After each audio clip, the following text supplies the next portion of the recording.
जय हिंद साथियों, आपका स्वागत है आपके अपने यूट्यूब चैनल एजुकेशनल टेम्पल में। दोस्तों, BA second year third semester Hindi गद्य प्रथम यानी पेपर कोड आपका 201, जिसके लिए मैं मोस्ट इंपॉर्टेंट ऑब्जेक्टिव आपका क्वेश्चन लेकर आ गया हूं, जो सभी प्रश्न बहुत ही महत्वपूर्ण है परीक्षा की दृष्टि से। और ये मॉडल पेपर आपका फर्स्ट है। इसमें कुल मैं आपके लिए 2 मॉडल पेपर लेकर आऊँगा, यानी हिंदी गद्य प्रथम में। परीक्षा में आपको लगभग इसी में सभी प्रश्न मिल जाएंगे। तो आइए देखते हैं पर प्रश्न नंबर पहला। अगर चैनल पे नया है तो चैनल को सब्सक्राइब कर लीजिएगा और बेल आइकन को प्रेस कर लीजिएगा, ताकि जब मैं नेक्स्ट मॉडल पेपर अपलोड करूँ तो आपके पास नोटिफिकेशन पहुंच जाए। तो आइए देखते हैं पर प्रश्न नंबर पहला। प्रश्न नंबर पहला कि नासिकेतुपाख्यान के रचयिता कौन है? तो इसका उत्तर हो जाएगा सदल मिश्र, जिसका प्रकाशन कब किए थे? ये नासिकेतुपाख्यान का प्रकाशन कब किए थे? 1803 ईस्वी में। इसको भी सन भी याद रखिएगा। प्रश्न नंबर 2, हिंदी गद्य का सूत्रपात कब से माना जाता है? तो इसका उत्तर जो है 1800 ईस्वी से।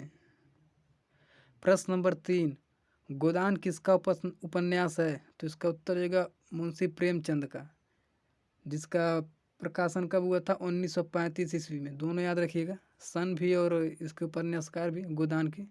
प्रश्न नंबर 4, द्विवेदी युग का नामकरण किसके नाम पर किया गया है? तो इसका उत्तर जो है आचार्य महावीर प्रसाद द्विवेदी जी के नाम पे। प्रश्न नंबर 5, हिंदी का पहला उपन्यास कौन सा था तथा रचयिता इसके कौन थे? यानी कौन थे इनके रचयिता? तो हिंदी के प्रथम उपन्यास परीक्षा गुरु को मानते हैं, और इसके रचयिता लाला श्रीनिवास दास जी हैं, जो प्रकाशन हुआ था 25 नवंबर 1982 ईस्वी को। ये तीनों याद रखिएगा। प्रथम उपन्यासकार परीक्षा गुरु, जिसके रचयिता कौन है? लाला श्रीनिवास दास, और प्रकाशन 25 नवंबर 1882 ईस्वी। प्रश्न नंबर 6, कन्यादान पवित्रता नामक निबंधों के लेखक कौन है? तो इसका उत्तर जो है अवध्या सिंह यानी अध्यापक पूर्ण सिंह इसके रचनाकार हैं। और ये पूछेगा कैसा निबंध है? तो ये भावात्मक निबंध है, इसे भी याद रखिएगा।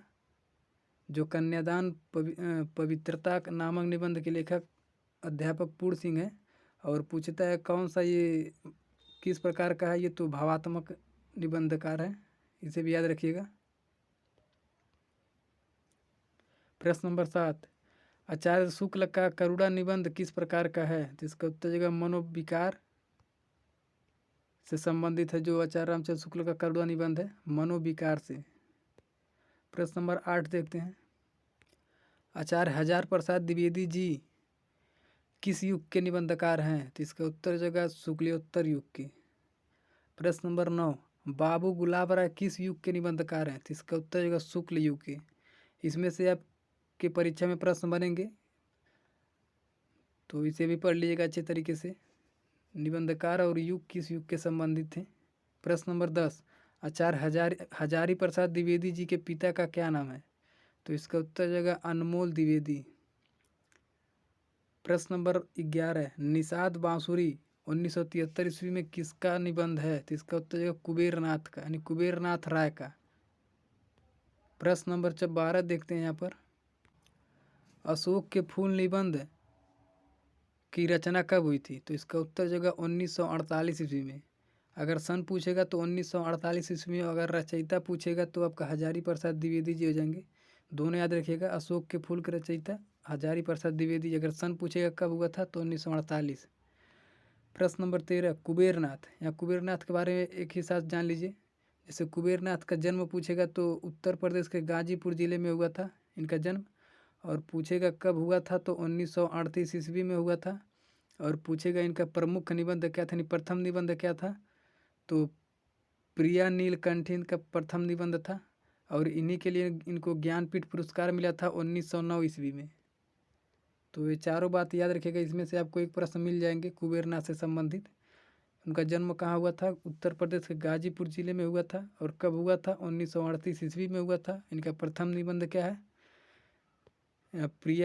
प्रिया नीलकंठी। और इन्हीं को ज्ञानपीठ पुरस्कार मिला था इसी निबंध के लिए। कब? 1969 ईस्वी में। यहाँ पर है, सॉरी, 1969 ईस्वी में मिला था इनको ज्ञानपीठ पुरस्कार।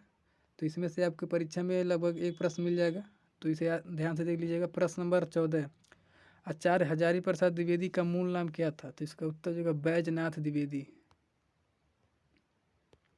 प्रश्न नंबर 15 द्विवेदी जी के अनुसार कविता का विषय कैसा होना चाहिए? तो इसका उत्तर हो जाएगा मनोरंजक और उपदेशजनक। तो यहाँ पर दोनों रहेगा, उपदेशजनक और मनोरंजक जो कविता का विषय होना चाहिए, दोनों याद रखिएगा। ऑप्शन में दोनों आ सकता है और इसमें से एक भी आ सकता है, तो दोनों याद रखिएगा। प्रश्न नंबर 16 देखते हैं। करुणा निबंध में किस शैली का प्रयोग शुक्ल जी ने किया है? तो इसका उत्तर हो जाएगा विचारात्मक, विचारनात्मक और भावात्मक दोनों प्रकार की प्रयोग किया था, तो दोनों याद रखिएगा। प्रश्न नंबर 17 उसने कहा था किस पत्रिका में छपा था? तो इसका उत्तर हो जाएगा सरस्वती पत्रिका में छपा था। जो उसने कहा था ये पत्रिका है जो पत्रिका में छपा था, किस पत्रिका में? सरस्वती पत्रिका में उसने कहा था। प्रश्न नंबर 18 उसने कहा था कहानी का नायक है? तो इसका उत्तर हो जाएगा लहना सिंह। प्रश्न नंबर 19 मासिक पत्रिका समालोचक के संपादक कौन थे? तो इसका उत्तर हो जाएगा चंद्रधर शर्मा गुलेरी। प्रश्न नंबर 20 उसने कहा था कहानी का मूल विषय क्या है? तो इसका उत्तर हो जाएगा आदर्श प्रेम जो त्याग और बलिदान के लिए प्रेरित करता है। इसका मूल विषय था, उसने कहा था का मूल विषय क्या था? आदर्श प्रेम और त्याग जो बलिदान के लिए प्रेरित करता है।